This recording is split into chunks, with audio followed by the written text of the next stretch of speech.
RV, Resurrected Victims, is a supernatural crime horror kind of thriller, not really a horror, more of a supernatural thriller about Jin Hong. He is a cold and vicious prosecutor.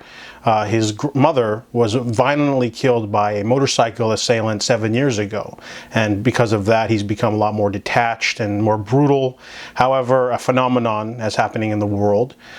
Dead people are coming back to life. They're returning, and then they are seeking revenge on those who killed them. So the opening example is a couple of females that were killed by a serial killer team up, and they tear apart their tormentor, and then they burn into ash.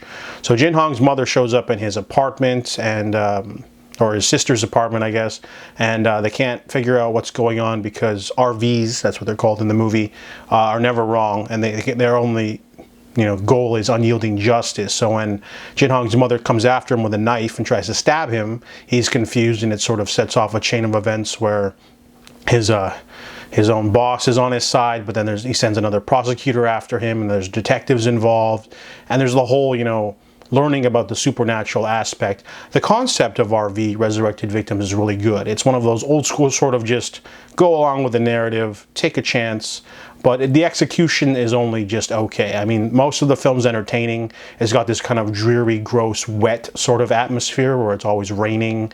There's a couple of chases and interesting sort of creepy moments, but I feel like the ending really does not stick the landing. It's really turns into like a sort of morality tale of sorts, and it just saps out the suspense. Once you find out all the main things going on, it sort of loses interest. I did anyway. The acting's fine, nothing wrong with like the production value or anything like that, but I do like that it was a bold risk for an original sort of concept of something creepy and weird that's never explained. It's very high concept, kind of like, there's a lot of Korean films that also do this. Like there's one called like Time Hunters or Time Detectives or something, where a radio can let you communicate with someone in the past 10 years, and there's also The Phone, which is like a serial killer movie with the same concept. There's a lot of interesting little experimental Korean films out there, and this is one of them. Even though, I didn't love it, it was still a bold, ambitious, tale, and, even though I didn't like the last third, it was alright. So I give it a 4 out of 10.